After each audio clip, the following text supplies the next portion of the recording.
இன்றைய தினம் மத்தேயு 5ஆம் அதிகாரம் 9ஆம் வசனத்தை குறித்து நாம் தியானிப்போம். சமாதானம் பண்ணுகிறவர்கள் பாக்கியவான்கள், அவர்கள் தேவனுடைய புத்திரர் எண்ணப்படுவார்கள். நாம் வீட்டில், தெருவில், வேலை ஸ்தலத்தில், சபையில் சமாதானம் இல்லாமல் தவிக்கின்றவர்களுக்கு சமாதானம் பண்ணுகிறவர்களாய் இருக்க வேண்டும். இயேசு யாருக்கெல்லாம் சமாதானத்தை கொடுத்தார்? யோவான் 20ஆம் அதிகாரம் 19, 21, 26 ஆகிய 3 வசனங்களில் பயந்து கொண்டிருந்த சீஷர்களுக்கு சமாதானத்தை இயேசு கொடுத்தார். இன்றைக்கு நீங்கள் எதை குறித்து பயந்து கொண்டிருக்கிறீர்கள்? உங்களுடைய எதிர்காலத்தை குறித்தா? உங்களுடைய பிள்ளைகளுடைய எதிர்காலத்தை குறித்தா? உங்கள் வியாதியை குறித்தா? உங்கள் கடன் பிரச்சனையை குறித்தா? எதை குறித்து நீங்கள் பயந்து கொண்டிருக்கிறீர்கள்? பயந்து கொண்டிருக்கிற உங்களுக்கு இயேசு அந்த பயத்தை எல்லாம் நீக்கி இன்று சமாதானத்தை கொடுக்கிறார். லூக்கா 7ஆம் அதிகாரம் 37 முதல் 50ஆம் வசனம் வரை விசுவாசத்தோடு வந்த பாவியான ஸ்திரீக்கு இயேசு சமாதானத்தை கொடுத்தார். நாம் எப்பேற்பட்ட பாவியாக இருந்தாலும் இயேசு கிறிஸ்துவிடம் நாம் விசுவாசத்தோடு வந்து நம்முடைய பாவங்களை அறிக்கையிடும் பொழுது இயேசு நமக்கு சமாதானத்தை கொடுக்கிறார். லூக்கா 8ஆம் அதிகாரம் 43 முதல் 48ஆம் வசனம் வரை விசுவாசத்தோடு வந்த பெரும்பாடுள்ள ஸ்திரீக்கு இயேசு சமாதானத்தை கொடுத்தார்.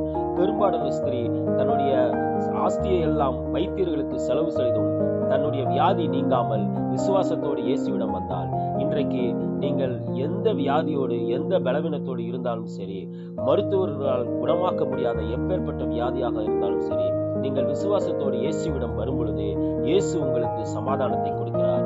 ஏசாயா 53ஆம் அதிகாரம் 5ஆம் வசனம், சமாதானத்தை உண்டு பண்ணும் ஆக்கினை இயேசுவின் மேல் வந்தது.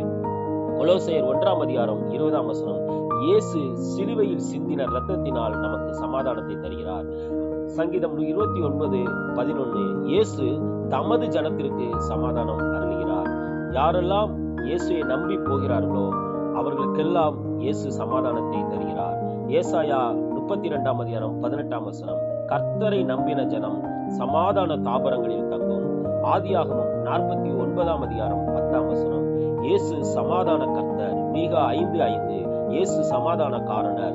ஏசாயா 9:6, இயேசு சமாதான பிரபு. யோவான் 14ஆம் அதிகாரம் 23, 27ஆம் வசனங்களில் இயேசுவின் மேல் நாம் அன்பாய் இருக்கும் பொழுது நமக்கு சமாதானத்தை அவர் வைத்து போகிறார். பிலிப்பியர் 4:9ஆம் வசனம், நாம் இயேசுவை நேசித்து இயேசுவின் மேல் அன்பாய் இருந்து இயேசுனுடைய கட்டளைகளையும் கற்பனைகளையும் நாம் கை கொள்ளும் பொழுது சமாதானத்தின் தேவன் நம்மோடு இருக்கிறார். நாம் சமாதானம் பெற்றுக்கொள்வதற்கு மாத்திரமல்ல, மற்றவர்களுக்கும் அந்த சமாதானத்தை கொடுக்கிறவர்களாய் இருக்க வேண்டும். லூக்கா 10ஆம் அதிகாரம் 5 முதல் 12ஆம் வசனம் வரை கூறுகிறது, ஒரு வீட்டில் நீங்கள் பிரவேசிக்கும் பொழுது சமாதானம் என்று சொல்லுங்கள் என்று ஆண்டவராகிய இயேசு கிறிஸ்து கூறுகிறார். பிலிப்பியர் 4ஆம் அதிகாரம் 6, 7, 9ஆம் வசனங்கள் கூறுகிறது, நாம் எல்லாவற்றையும் ஸ்தோத்திரத்தோடு கூடிய ஜெபத்தினாலும் வேண்டுதலினாலும் நாம் தேவனுக்கு தெரியப்படுத்தும் பொழுது சமாதானத்தின் தேவன் நமக்கு சமாதானத்தை அருளுகிறார். சமாதானத்தின் தேவன் நம்மோடு இருப்பார். கர்த்தர் ஒவ்வொருவரையும் ஆசீர்வதிப்பார்.